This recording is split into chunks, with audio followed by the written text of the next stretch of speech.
to tell you more about the elementary school teachers, or more like the ones that did the extra stuff, because I talked about the librarian. A lot of people didn't like her, but I liked her okay. But there were people that they couldn't stand her, and I talked about that day in 5th grade when they wanted to skip the library. Like, I don't want to go see that witch. And the teacher kind of threw him under the bus, because he was like, yeah, sure, y'all can stay. And then when she said something about it, he changed his tune and gave them all conduct marks. And then there was the counselor.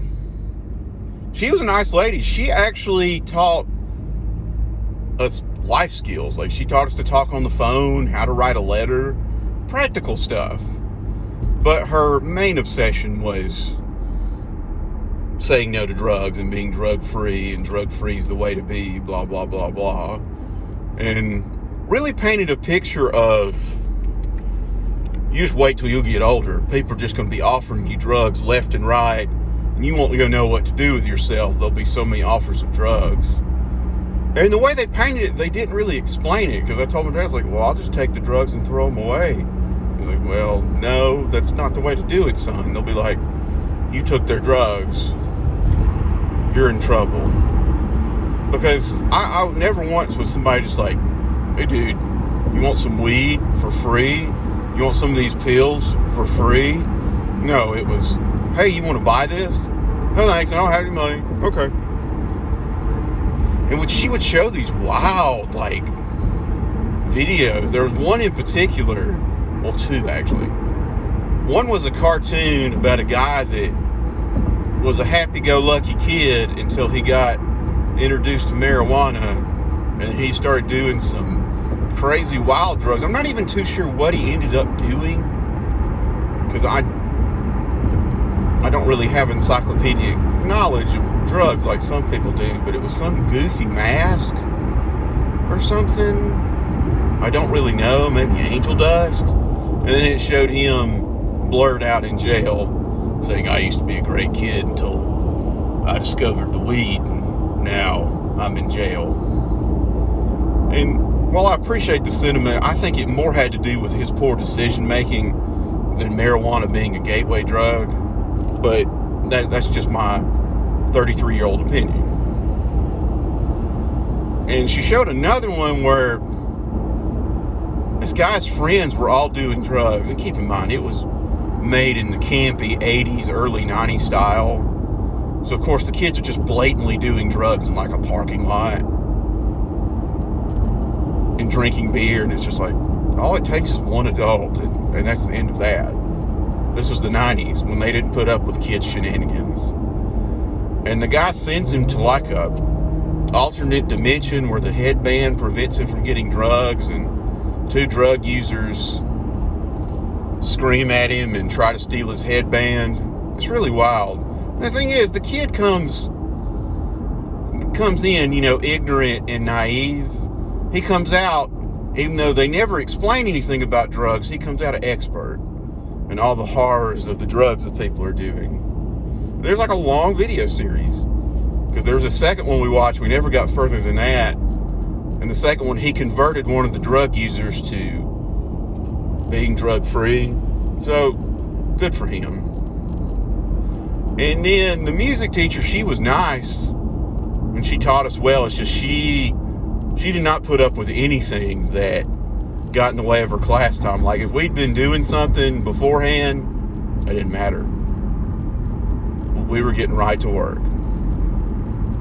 And then there was the art teacher. Oh, the art teacher. She would talk for 35, 45 minutes of our 50 minutes I think we had to do art a week, and then get mad when we didn't get anything done, because she'd explain what we had to do, and then she'd get on these tangents about stuff and go over and over and over. And she was an okay teacher. It's just one project took up the whole semester. Like, one project was we made a fish out of the little tiny papery color things. I can't really explain it. But we made a fish. And there were people in my class that would keep starting over. Although one thing we did that was really cool was we made an alien out of our name. Like, you could fold your name in such a way and then draw an alien. Like, my sister's, like, got an art show because it was so well thought of, because it's pretty cool looking. It's still up in my parents' house to this day. You know, as a kid, it bothered me. I was like, why isn't my art on the wall? But, you know, it's just stupid sibling rivalry. Although the art teacher, we did get in a lot of trouble. She was the one that noticed us popping those poppers. So we got in a little trouble for that. Well, trouble as in 5 points off our conduct grade. We were just so brokenhearted about it. The other thing the art teacher was in charge of was tag/enrichment. Oh, how I hated and was jealous of the kids in tag.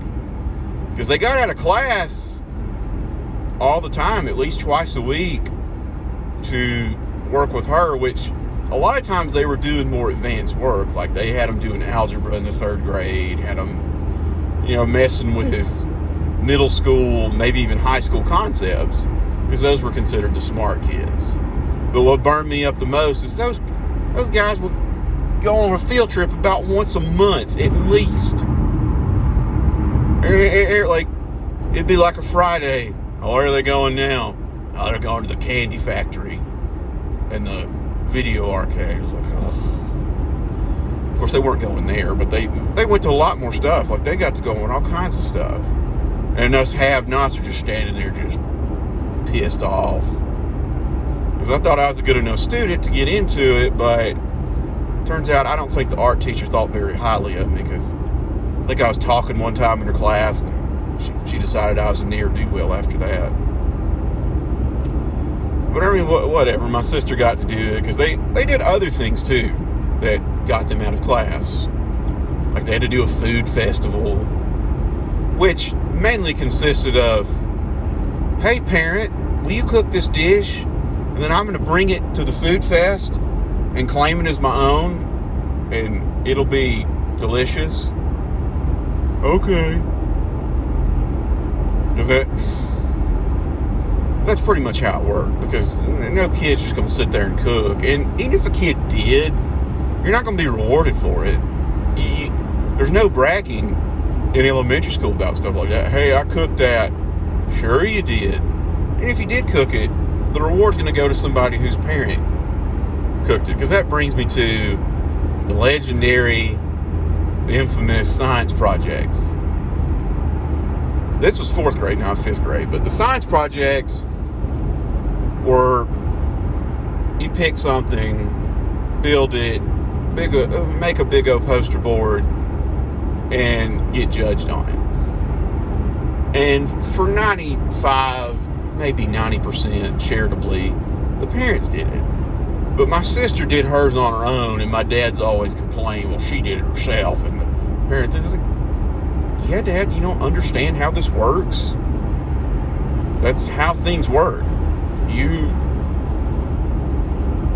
Because they acted like, well, if your parents do it, it doesn't count. They didn't care. They didn't give a shit. There was stuff there that was impossible for a kid to do alone. Now, your parent could help with it, because I guarantee you, my mom helped me with mine in the history project too, because I remember the science project, the judge was unusually generous. Because, well, they had the parents come and look at the projects, and she's like, there were 16 honorable mentions. And I know what you're thinking, wow, you must have had a lot of kids. Not really. You're talking maybe, I'd say 65 kids, so 20% of the kids got honorable mention, and then another 3 won awards.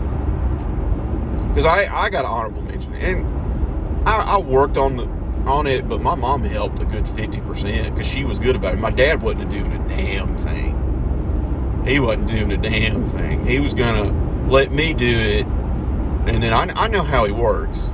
He's gonna let me do it, and then criticize the job I did while not offering a hand and help. Now, anything my sister did, now, I got a Marie Curie on her hands. Of course, it wasn't like her project was this legendary thing. She put a basket in soap, put it in water, see if it floated, put one without water to see if it floated. But not a lot of the other projects were particularly scientific. I think mine got to work because it was about fingerprints, how fingerprints differ. That's something that's interesting to people because it's not something you think about. The guy that won was how eyes see color. And he mostly won because him and his dad set up a electronic mechanism that spun, and they were all over that. And I remember she discouraged this, but people still did it. There were about 50 volcanoes. You've watched enough TV. Oh, my volcano is going to get first place in the science fair. How many volcanoes there were? There's like 10, 15. You know how many of them won anything? None.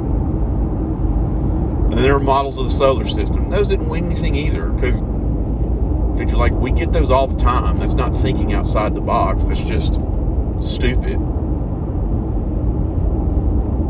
But you could definitely tell the parents helped. And then the history projects, the history teacher told us very well ahead of time. She said, we're not giving you all a trophy. She said, at the most, there will be 5 honorable mentions. She said, those 16 honorable mentions were ridiculous. Some of you deserved them, but a lot of you, that was too much. She was more of my dad's school of thought on things. That not everybody deserved a trophy, which is fine. I remember the girl that won did the Battle of Mobile Bay, and she did a great job. I'm pretty sure she did it herself, because her projects were like, she was artistically talented. She did it herself. The other people may not have, because I'll readily admit, my mom helped me a lot more with that project than the other people did. I mean, sorry, not sorry. I needed the help, and it was due after spring break, so I got it done at the beginning of spring break. But I remember one girl worked on hers all of spring break, and she didn't win anything. Not that it really mattered, because I don't think you got anything other than bragging rights, but it's pretty hard to run around. Yeah, my science project got first prize. Okay. But thankfully in 5th grade we didn't have to do that anymore. I don't think there was any other teachers we worked with. I do remember that the secretary, I don't know if she liked the wedding cake, but she had a solid 5 different names in the time I was in elementary school. Because you'd look in the yearbook and her name would be different year to year. I found it a little confusing, but I'm pretty sure she got married a lot.